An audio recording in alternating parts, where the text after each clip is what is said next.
Incroyable, cette dame en chaise roulante propose à cet homme qui marche à l'aide de sa main et qui n'a pas de pied de le guérir. Étonné, il lui demande si elle veut vraiment le guérir. La dame répond oui. Il lui demande comment elle est capable de le guérir. La dame avoue que son Dieu est capable de le guérir. L'homme lui demande si elle a le pouvoir de guérison et pourquoi elle n'est pas capable de se guérir elle-même. La dame sourit, confiante, puis demande à l'homme la permission de prier pour lui. L'homme se sent frustré et dit à la dame que, qui qu'elle soit, avec ses idées ou intentions qu'il ignore, si elle a vraiment le pouvoir de guérison, qu'elle fasse tout son possible pour se guérir elle-même d'abord. Puis il prend la route sans vouloir perdre son temps. La dame demande, « Vraiment ?» Il répond oui. Subitement, elle aperçoit un jeune homme qui passait, mais qui avait l'apparence d'un mal-né, tout déformé. Suivez bien la vidéo du début jusqu'à la fin pour bien comprendre ce qui s'est réellement passé. La dame lui demande de s'arrêter tout en s'excusant. Le jeune homme s'arrête puis la dame lui dit qu'elle aimerait le guérir. Étonné, le jeune homme lui demande si elle veut vraiment le guérir. Il accepte, puis se dirige vers la dame en s'inclinant. La dame commence aussitôt à prier pour lui. Au nom puissant de Jésus, je prie pour toi maintenant, la guérison de ce jeune homme, pour qu'il soit comme tu l'as créé et retrouve son bonheur. C'est ça que nous te demandons, au nom puissant de Jésus. Le jeune homme commence à changer radicalement et retrouve sa forme normale, comme Dieu l'a créé. L'homme qui avait refusé la prière de la dame fut vraiment étonné au moment où le jeune homme sautait de joie, et la dame le félicitait.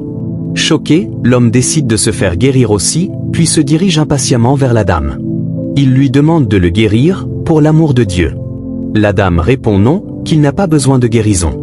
Il supplie la dame, disant qu'il a vraiment besoin de guérison, qu'il en a vraiment besoin. La dame lui demande d'attendre, qu'il sait bien qu'il est le premier qu'elle avait l'intention de guérir. Il confirme. Pourtant, il avait refusé, lui dit la dame. Il répond qu'il ne sait pas pourquoi il ne croyait pas en la dame, à cause de sa condition. Condition, lui demande la dame. Puis il répond oui. La dame lui demande s'il sait qu'avant de dormir hier, elle a prié Dieu qu'elle rencontrerait des gens souffrants et qu'elle prierait pour eux afin que Dieu les guérisse. Ainsi, Dieu lui a donné la force de prier pour qu'il opère cette guérison avant qu'elle quitte sa maison. Voilà, il est le premier, celui qui est vraiment chanceux à recevoir cette guérison en premier. Mais il a résisté. Il a tout fait pour éviter cela. Il supplie la dame de regarder, à cause de Dieu, pour le guérir, pour l'aider, qu'il a besoin de guérison, de regarder comment elle a guéri cet homme miraculeusement, qu'il ne savait pas que cela pouvait être possible. Elle appelle le jeune homme qu'elle a délivré par son prénom, Monsieur Yvan. Il fut surpris et demande à la dame comment elle a pu reconnaître son prénom. La dame sourit et lui dit que Dieu connaît son nom, donc elle est informée. Puis elle lui rappelle qu'il n'est pas né comme ça. Le jeune homme confirme qu'il n'est pas né comme ça et que cela fait déjà 3 ans. Il affirme ensuite que son oncle l'a amené dans des endroits presque partout dans le monde où il pourrait recevoir la délivrance,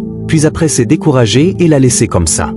La dame lui explique que c'est ce même oncle, qui cherchait des solutions avec lui partout dans le monde, qui l'a mis dans cet état en lui jetant des sorts.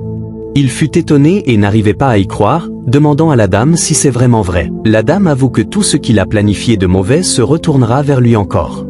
Amen, répond le jeune homme. Retourne à l'envoyeur. Félicitations, lui répond la dame. L'homme, n'étant pas capable de marcher, supplie la dame au nom de Jésus de ne pas le laisser comme ça. La dame répond, qui, avec un bon cœur, peut le laisser comme ça? Voilà, notre Dieu est plus merveilleux que tout. Donc elle va tout de suite prier pour lui. L'homme la remercie. La dame lui demande s'il croit au miracle. Il répond oui, avec impatience, qu'il croit vraiment, qu'il croit au miracle. La dame lui dit alors qu'avec sa foi, tout ira bien pour lui. Ainsi, elle prie pour lui en même temps. Au nom puissant de Jésus, je prie pour toi. Reçois ta délivrance maintenant par la gloire de Dieu. Je prie pour ton changement maintenant. Amen. L'homme fut vraiment délivré, étonné, vérifiant si c'est toujours réel. Peu importe ce que tu adores, c'est pour donner de la valeur à ton idole. En réalité, c'est notre foi qui nous amène à observer toutes sortes de miracles dans la vie. Et c'est ce qu'on essaie de nous faire comprendre tout le temps à l'église. Alors, il fut émerveillé de joie et n'arrête pas de dire Alléluia. Les deux hommes sont vraiment comblés de bonheur en se serrant dans les bras. Ils remercient la dame et remercient également Dieu. La dame, émerveillée par les bienfaits, dit que c'est Dieu qui est tout. Gloire à Dieu. Elle les félicite pour leur bénédiction. Les deux hommes la remercient. Quand elle se lève de son fauteuil roulant, ils furent étonnés et répondent, Seigneur Jésus. La dame leur avoue que c'est un test. Elle voulait tester ceux qui ont la foi et croient en Dieu. Voilà la raison qui l'a amené à se présenter de cette manière, mais ils ont eu la chance d'avoir une telle délivrance, un miracle aujourd'hui. Ils remercient Dieu. Elle les informe que leur vie pourrait être ruinée à cause de quelque chose, mais elle aimerait que Dieu les bénisse abondamment. Et si Dieu voulait les bénir, il pourrait se présenter comme une autre personne et leur offrir toutes les bénédictions dont ils ont besoin. Mais s'ils ne font pas trop attention, ils passeront à côté de leur chance. Voilà comment beaucoup ratent leur vie, dit le jeune homme. La dame leur demande si elle croit qu'aujourd'hui, ils ont cru quelque chose.